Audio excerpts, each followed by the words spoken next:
In the summer between my freshman and sophomore year of high school, I took a special summer course with a focus on housing.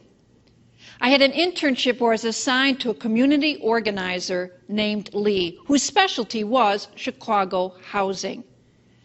Now, I guess today we would describe my mentor Lee as an aging hippie. He was in his 40s and his long hair in a ponytail went all the way down his back. Only the top of his head was shiny, clear skin. It's as if the ponytail was pulling the hair right off the top of his head. I'd never seen a man with so much hair going bald. Now, from Lee, I learned one of the most startling facts I had ever heard up to that point in my life, that the city of Chicago had not always been segregated. Lee mentioned this fact just casually one day as if it were common knowledge.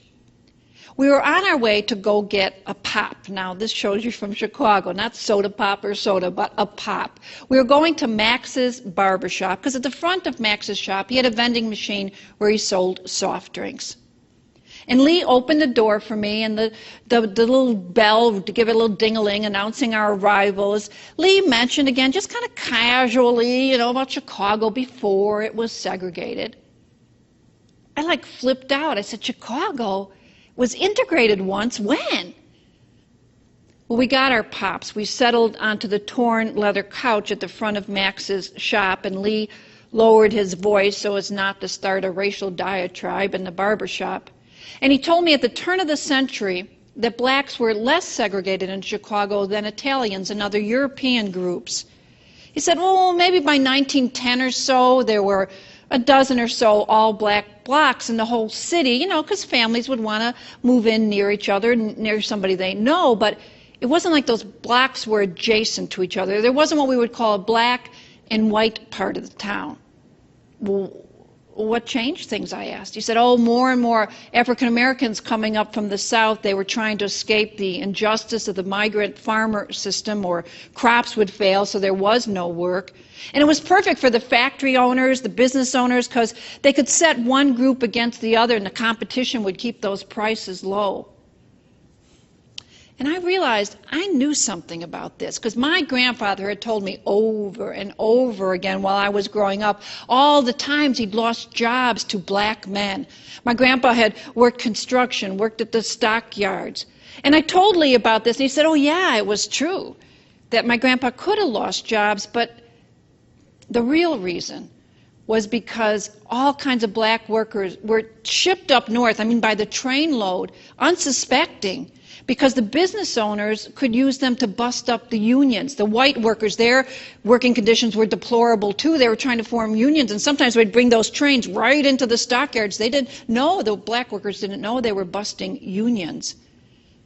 But Lee told me the biggest thing that started the segregation in Chicago was the Chicago Race Riot of 1919.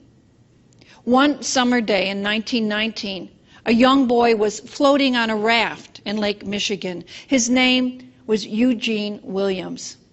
Now, Eugene liked school well enough. He did well enough, but he loved his summers. And he loved to hang out at the beach, even though he wasn't a very good swimmer. Now, some of you know Lake Michigan. It can get pretty wavy, almost like an ocean sometimes. It was one of those kind of rough sea days, and it was wavy, and Eugene and some of his friends had made this makeshift raft, and the waves pushed Eugene across this imaginary line that some people thought of as the white part of the beach. And some white men and boys saw Eugene. They got mad. They started throwing stones and rocks, boulders, planks of wood, anything, and they knocked Eugene off. And as I said, he wasn't the best of swimmers. It was a wavy day, and Eugene drowned. Now, some black people spotted some of the white men and boys who had thrown the stones and planks at Eugene. They ran up to a white police officer, the only kind of officer there was back then, and said, those are those guys, they killed Eugene, they murdered Eugene. But the police officer refused to make an arrest, and a fist fight broke out. That fight spread up and down the beach. It spilled out onto the streets on the south side of Chicago, then to the middle of Chicago, to the north side of Chicago. It's like all that tension that was simmering there because of the competition over housing and jobs, it just exploded. It took 4 days and the National Guard to finally stop the violence. At the end, hundreds were injured. Scores of men and boys, mostly black, were killed. Many right in their own homes at the hands of their very own neighbors. I sat on that torn leather couch looking out the door. I had heard absolutely nothing about the Chicago 1919 race riots. And all through my high school years, there had been race riots in Chicago. Just the year before, in my senior year, when Dr. King had been killed, there was unrest all over the city. Why hadn't I heard these stories before? I was so stunned by what Lee told me that I actually talked to my grandmother McHugh that night about race. It was a subject I usually avoided with her at all costs. But it was my turn to make dinner that night at our girls' apartment for this special summer program. So I called my grandmother to get her spaghetti and meatball recipe. That's that famous Irish spaghetti and meatballs. And she was giving me her instructions, and I guess I couldn't get out of my head what Lee had said, and I just blurted out to my grandmother, "Ma, did you ever hear of the Chicago race riots of 1919? "Oh, yeah," she said. And then there was this long pause. And then she added, "I remember a family that hid by us." "Well, what do you mean, hid?" "Oh, they were a Negro family," she said. "They had children. I think they lived a couple blocks away. And, well, the city had come through and rounded up all the colored people and taken them to one area, like a safety zone, you know, but they must have missed this family. And they were hiding in the gangway next door to us. They were just too scared to move." I said, "Ma, how long did this go on?" She goes, "I don't know, 3-4 days. But my mom had me feed them.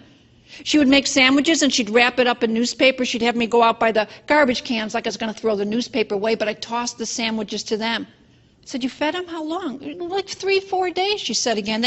They were too scared to move through the neighborhood. I said, "Ma, why didn't you ever tell me any of this before?" "Oh, I don't know," she said. "It happened a long time ago, and besides, what good does it do to talk about it?" Well, Lee and I were talking about it. And I wanted to know everything. I said to him, "Well, like, what happened after the 1919 race riots?" And he said, "It was like after the race riots, you just couldn't run a city like that with wholesale violence, people punching each other and killing each other in the streets. So the leaders, their focus became on keeping the peace." Now, this is where Lee said the city could have gone one way or the other. Keeping the peace could have meant standing up to everybody and saying, "Hey, we are going to learn to live together." But instead, the politicians, the business owners, they came up with a strategy to separate whites and blacks in more civilized ways. Lee told me, he said, for instance, in the city council, they invented what we call restrictive covenants. It said that certain areas of the city, and this is a quote, could only be occupied by people of white or Caucasian race. And then Lee said, in certain areas they were trying to make all white. They'd go knock on the doors. They'd invite the black people to leave. They'd offer them money or they'd make threats. And then they'd go to the store owners in that area and they'd threaten them that they better not sell anything to black families. I'm talking a loaf of bread, Lee said, or even stamps at the postage office, at the post office. Now, Lee was some kind of working class scholar. Every quote, everything I heard that summer, he would make me look up, do research, get primary quotes, get my statistics straight, even if the quote came from him. So I looked, and I found all kinds of tidbits, like a 1920 Hyde Park Neighborhood Association newspaper, and it put a big ad in there that said, "Every black man who moves into Hyde Park knows he is damaging his white man's property. Therefore, he is declaring war on the white man. If store owners and businesses should refuse to give a job to any black man that stays and resides in Hyde Park, well, that would show very good results." I'd always been told that blacks live with blacks and whites live with whites, browns with browns, because everybody preferred their own kind. But that day I learned that segregation had been forced. I sat on that leather couch, sipping my orange knee-high pop, staring through the door and out at the barbershop pole, its red and white stripes twirling around each other, but never, ever touching.